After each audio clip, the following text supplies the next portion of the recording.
What's up, boys? It's your pal Isaac from Big Bike BMX, and today we're going to talk about the new Profile Elite AL BMX crank kit.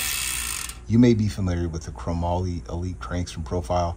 The chrome, the white, the black. They look fantastic, they're tried and true, and they're legendary in our sport and in our scene. Profile recently dropped the Elite aluminum version of these, and they look different, they install differently, and I love them, and I'm going to tell you why. Let's get into the kit real quick. The kit includes a left-hand crank arm, a right-hand crank arm, a 30mm axle, 2 pedal washers, 8 of the T20 torque mounting screws. On top of that, you will need a 30mm bottom bracket. I went with the Profile version. You can use anything you like. You also need a SRAM compatible chainring or spider. Again, I went with the Profile version so I could just have the Profile kit from top to bottom, but any SRAM, chainring, or spider will work. Here's a quick rundown on the features from the ProfileRacing.com website. The features include precision CNC 3D surfaced machine from 2024 billet aluminum, unique heavy-duty design for maximum strength, you'll see that here in a moment, adjustable preload ring on the non-drive crank arm for precise bottom bracket adjustment. That right there is worth all the money that you're going to pay for this because it makes adjusting your cranks fast and easy. It does have a self-extractor bolt, 8mm hex, and caps that are T60 torques. Use 30mm axle bottom brackets, anodized color finish, or you can get the silver. The silver is just a polish, it's not a high polish, so just expect a dull polished silver. Don't expect it to be show chrome or anything like that.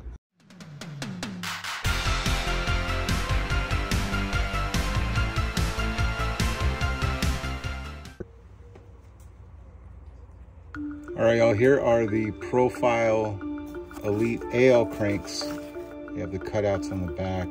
These are $175. They have some pretty interesting technology that I've never used before, like this lock ring. If you look here, it actually expands and moves this way, up towards up, so that you don't need spacers so much. You just dial this out to clear any gap and then lock it with this. Kind of cool.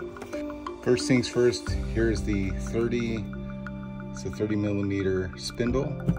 Got the 30mm bottom bracket. Got some pedal washers here. Then you got these torque screws that will hold this spider, and they will bolt to the back of the crank. And move that Profile sticker out of the way. Stick that up here. The Profile. All right, so first things first, I'm going to bolt the spider to the drive side. This one has the holes in it here, so you can't mess it up. This one does not. So holes in the spider.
hardest decision, you guys. Power equipment.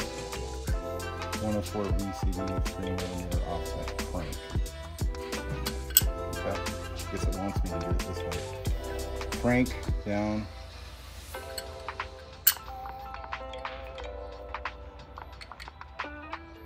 And then I bolt it in here. So you have these torques.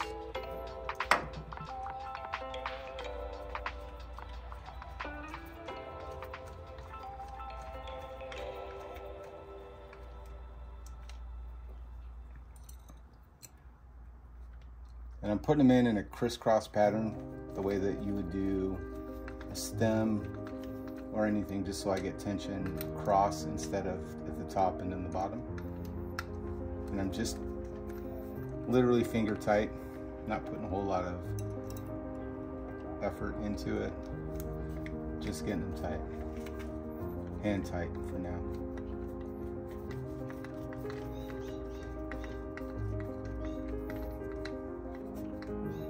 They do come with some Loctite. You can kind of see the blue on there.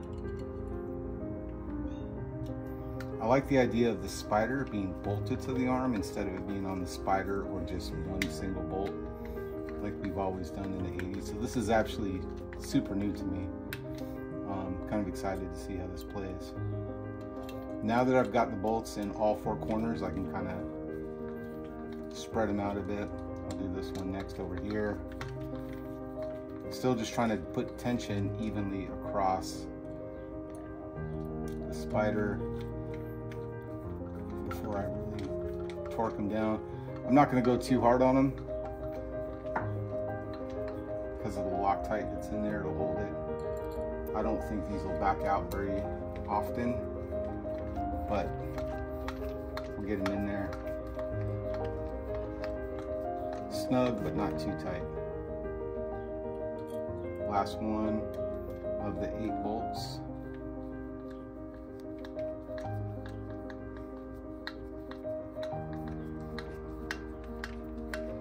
Since this is the last one, I'll give it a bit of a snug, then I'll go opposite, snug, down here, snug it up, up here, snug, just going around the outside like you would a chain ring.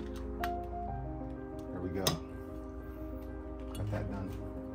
Next step, we're going to put the bearing cups in. So I'm going to grease these. BSA 30 profile, right hand, threads that way. I'm going to drop some Fillwood grease on the threads.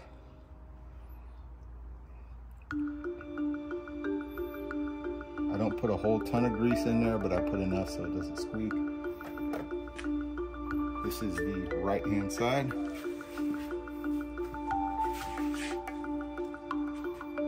And drop some grease in both sides.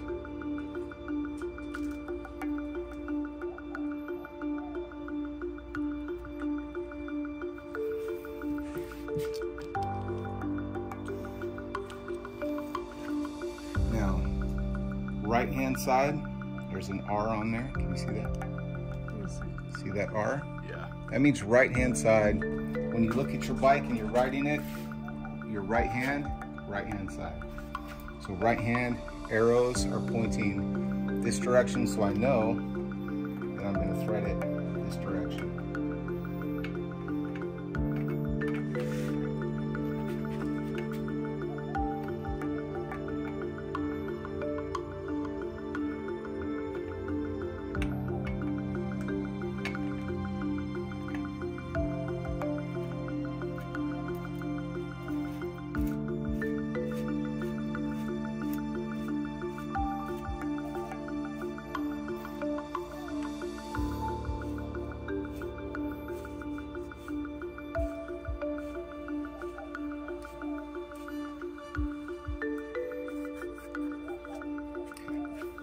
Now here's a tip I picked up from Sean at Phoenix Bike Company. Just greasing the spindle at the ends that touch the bearing. And I'm going to put the spindle in, and then I'm going to put the spindle in, then put this on top so that it's even. So I'm going to push this through.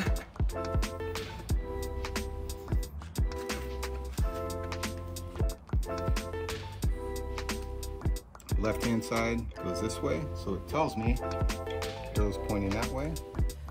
Slide that over. Alignment is perfect when you do it that way.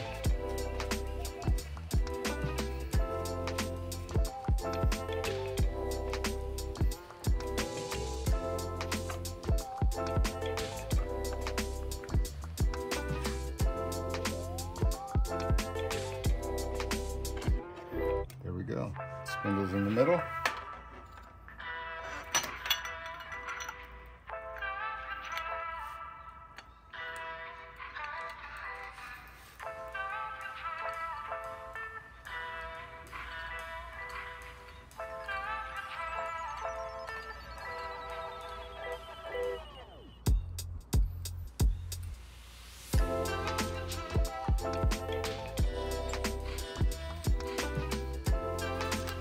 We have two spacers, or a couple spacers in here.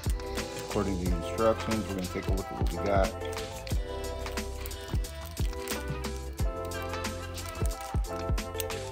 What are we working with here?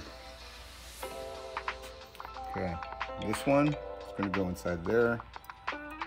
These are the 1 millimeter. You got 30 by 1, 30 by 1, 30 by 1, 30 by 2.5. So this is so you can adjust the level on the outside. Next,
these here are metallic spacers. This is a rubber seal with the metal.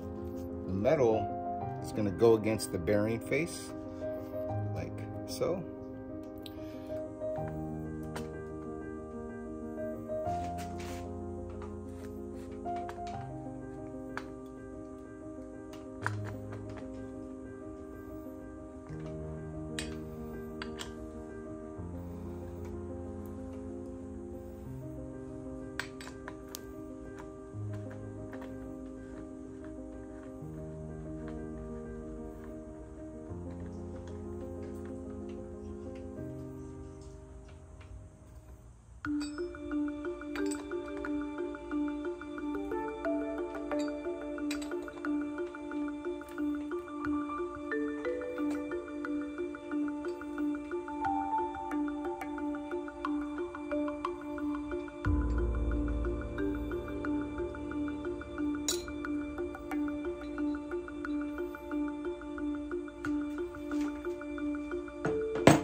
The MSRP on the Elite AL crank kit is $489.99 at profileracing.com. Check your local bike shops. You might find a better deal there, or at least you're supporting the local shop that's always going to have your back and help you if you have any install issues. After running these cranks for 6 weeks, I'll tell you the biggest things that I notice are a reduction in the flex of the crank. That means every time I'm pedaling, I don't waste any energy with the crank arms twisting or anything like that. That does happen with chromoly cranks. You can feel it from time to time. It's not a big deal. They're strong, but it does reduce some of that energy from your pedal directly back to your drive line and to your hub. With an aluminum crank, it's going to be a lot stiffer and you don't get as much twist. So that's a huge benefit for me. I can keep a wheelie up longer, and it's easier for me just to pull out of some of the flatland tricks because I press down on that crank and then immediately I get momentum moving in the direction I need to go. The other huge benefit is just going to be the ease of install. You may notice that I've used two different bikes on this video. You see the aluminum AMX 250 and the chromoly SX 250, both like two different frames. It takes me about 10 minutes. Even with the tinkering that I do and all the greasing and cleaning of the threads, it takes about 10 minutes to swap these cranks from one bike to another. I don't need to get out a crank pull tool. I don't have to get out a hammer. I don't have to worry about lining up splines perfectly. You bolt them on, you set that preload dial, lock that in, and you're good to go. Couldn't be easier. I'll be honest, if I had to pick one set of cranks, the Elite chromoly or the Elite AL, I'm gonna go the Elite AL all day long, every single time. Just because they're stiffer and they're so much easier to install. Hey, thanks for watching. If you dug this and you made it this far into the video, give me a like, give me a subscribe if you want to see more content like this. If not, hey, it's cool. Go ride your bikes. That's all I care about. Have fun, do some rad stuff, be young again.